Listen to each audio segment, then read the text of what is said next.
Halo semuanya, apa kabar? Saat situasi berjalan dengan lancar sesuai dengan rencana kita, nggak ada masalah apa-apa, semua masih ada dalam kendali kita, kita merasa tenang. Tapi pada saat terjadi sesuatu yang tidak pasti dalam hidup kita, rencana yang sudah kita susun ternyata jadi berantakan, kita mulai tuh merasa takut, cemas, khawatir. Seperti yang saat ini kita hadapi sama-sama. Kita sedang menghadapi wabah COVID-19. Nah, di wabah ini banyak ketidakpastian terjadi. Kita khawatir tentang bagaimana kalau seandainya kita tertular, bagaimana kalau ada anggota keluarga kita yang kena. Kita khawatir juga kalau seandainya kita kehilangan pekerjaan, bagaimana situasi ekonomi lagi seperti ini. Kekhawatiran itu pasti muncul. Cuman, apakah kita bisa berhenti untuk khawatir? Nah, ini yang kita mau bicarakan hari ini. Cuma kita ngobrol santai dulu aja ya. Saya mau ambil minuman dulu, kamu boleh ambil juga minuman kamu. Mau ngopi, mau minum teh, saya mau bikin lemon madu. Yuk kita buat dulu ya.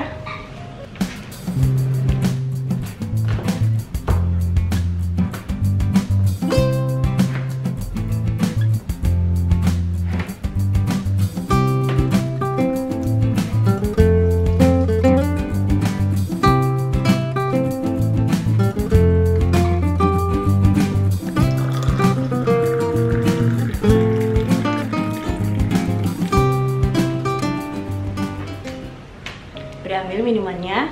Oke, kita ngobrol sekarang. Bagaimana caranya berhenti khawatir? Yang pasti tuh, ada hal-hal yang bisa kita kendalikan, ada yang tidak bisa kita kendalikan. Nah, kita harus fokus hanya pada hal-hal yang bisa kita kendalikan aja. Kayak misalnya dalam kondisi pandemi saat ini, ya berarti yang bisa kita kendalikan kan kita harus jaga kesehatan tubuh kita. Makan makanan yang bergizi, minum yang banyak, istirahat yang cukup, kemudian olahraga supaya tubuhnya tetap sehat, ya kan? Dan yang sering dikasih tahu juga ya kita mesti sering cuci tangan, dan jangan lupa juga kalau harus keluar rumah pakai masker. Nah, itu kan hal-hal yang bisa kita kendalikan. Jangan khawatir untuk hal-hal yang belum terjadi, karena kalau kita khawatir berlebihan itu akan membuat daya tahan tubuh kita jadi turun. Kalau kondisinya seperti itu, pikiran-pikiran negatif ini merusak daya tahan tubuh kita. Akhirnya kita jadi sakit. Gak boleh begitu. Jadi lebih baik kita fokus aja pada hal-hal yang bisa kita kendalikan. Whatever you focus on, you will find. Jadi pikirkan hal-hal yang positif. Coba dulu.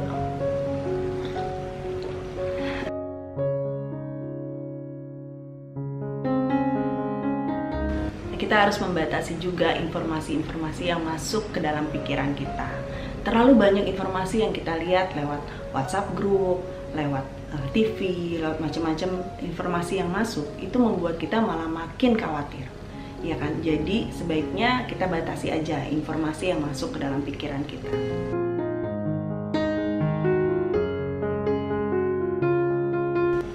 Kita harus ingat-ingat juga bahwa ternyata sebenarnya di masa-masa yang lalu pasti kita juga ada masa sulit yang pernah kita lewati.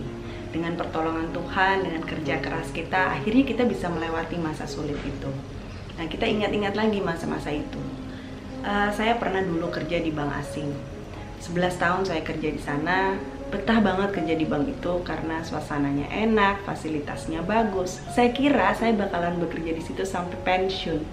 Tapi ternyata hal yang tidak pernah saya duga, sesuatu yang tidak pasti ini terjadi dalam hidup saya.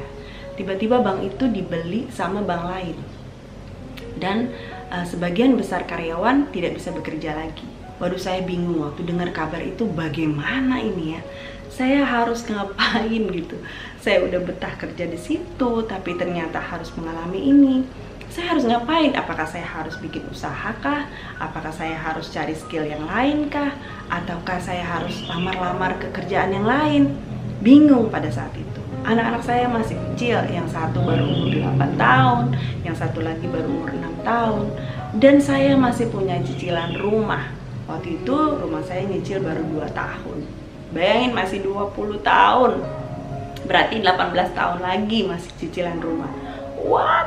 Apa yang harus saya buat waktu itu? Saya bingung.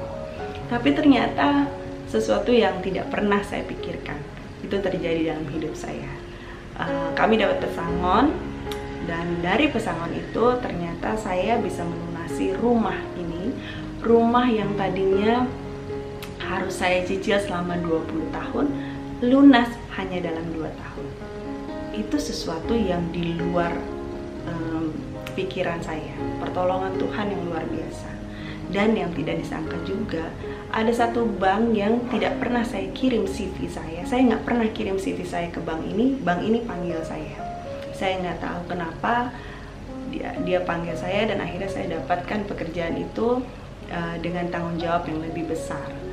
Saya happy banget karena ternyata itu sesuatu yang luar biasa ya, pertolongan Tuhan yang luar biasa dalam hidup saya, nggak pernah saya sangka.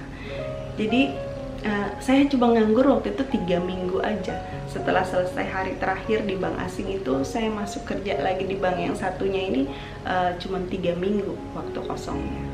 Luar biasa pertolongan Tuhan. Apa yang tidak pernah kita pikirkan, itu Tuhan sediakan buat kita. Jadi dalam kondisi yang tidak pasti, jangan hilang harapan, jangan khawatir berlebihan. Yang penting kita udah lakukan apa yang jadi bagian kita.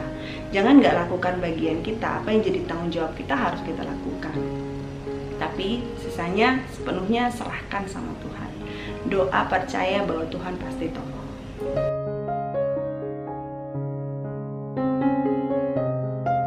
Hal lain yang bisa kita lakukan adalah kita bisa mencoba untuk bisa rileks. Kalau kita khawatir itu kan kita keringat dingin, kemudian susah tidur, sakit perut, sakit kepala, ada macam-macam lah reaksi tubuh kita pada saat kita khawatir. Apalagi kalau khawatirnya berlebihan, cemas, depresi gitu ya. Orang yang bisa menerima keadaannya dan bisa bersikap tenang itu akan memiliki tingkat depresi yang lebih rendah. Karena itu usahakanlah untuk kita bisa rileks dan bersikap tenang. Lakukanlah hal-hal yang menyenangkan seperti jalan pagi, hirup udara segar, dengar suara burung gitu ya, terus dengerin musik. Itu hal-hal yang bisa bikin kita rileks, meditasi, kemudian berdoa. Banyak hal yang bisa bikin kita lebih tenang menghadapi situasi yang serba tidak pasti saat ini.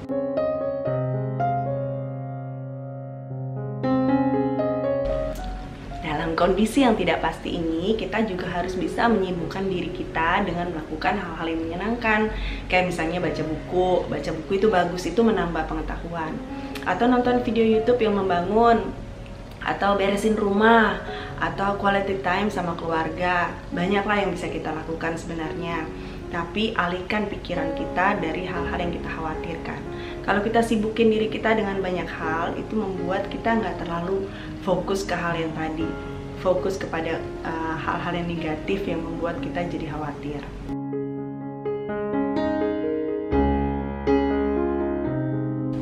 Dan yang terakhir pastinya bersyukur. Masih banyak hal-hal di sekeliling kita yang bisa kita syukuri. Duduk dan lihat sekeliling kita. Bilang terima kasih buat ini, terima kasih buat itu, terima kasih buat itu. Banyak hal yang bisa kita syukuri dalam hidup ini. Karena itu, jangan khawatir berlebihan, jangan cemas berlebihan.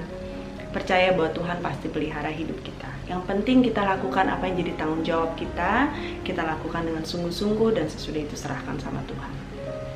Bersyukur untuk segala hal yang terjadi, karena semuanya itu untuk mendewasakan kita, mendewasakan karakter kita supaya kita jadi pribadi yang lebih baik. Oke, terima kasih udah nonton. Jangan lupa subscribe, dan jangan lupa kalau kamu suka video ini, like dong. Oke, thank you, bye.